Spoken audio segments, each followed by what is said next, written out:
we are living in such a world full of isolation. The world is isolated by itself. Everyone is seeking their own dream, their own ambition. In that seeking, we can't see each other. And this world is confused. The mind is busy. The mind keeps chattering. There are all kinds of information all the world. The mind is bombarded with all kinds of things. In that confusion, the mind suffers all kinds of mental challenges, all kinds of issues, endless. What is living? What is our life? Why is the mind so confused? Is it possible to live a life where there's no confusion at all? Where the mind is totally clear, sharp? Yes, it is possible. But it means that we have to understand ourselves. Most of the time, the mind is always looking outward.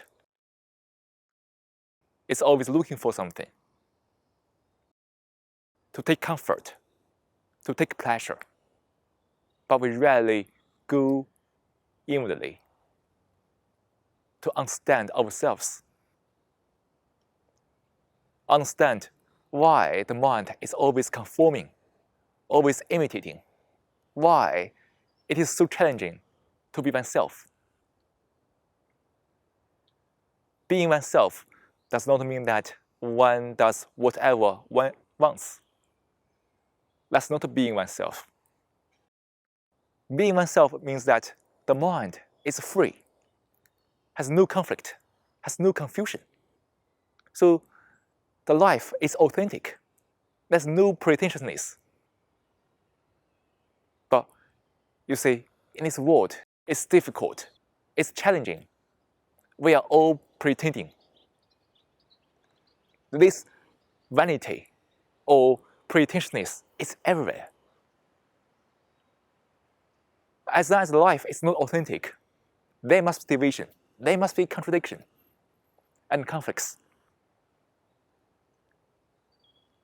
The mind keeps chattering, keeps thinking, keeps ruminating. Because our living is not authentic. It's too phony.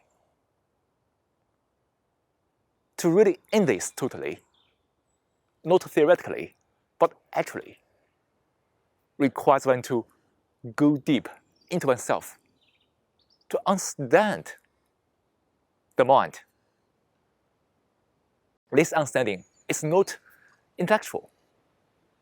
Intellectual understanding is fairly easy, but it is still in the domain of knowledge. The real understanding of ourselves is to empty the noises. So the mind returns to silence.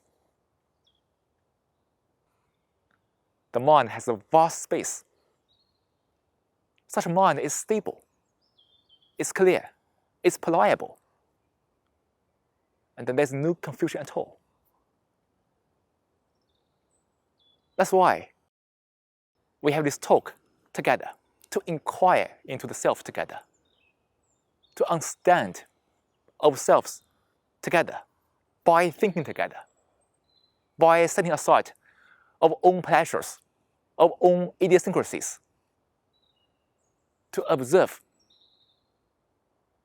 with tremendous honesty, humility, and care.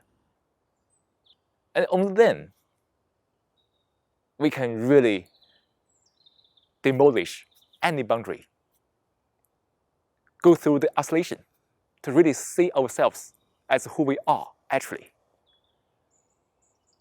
And this dialogue, this conversation, this talk, which is to engage ourselves into this very careful, subtle, and serious self-inquiry, which also embodies the true meditation. Nowadays, meditation is very popular. I mean, this word is very popular. But people generally mistake meditation as a practice, as a method, as a path. But that is not meditation at all. To meditate is to really understand ourselves.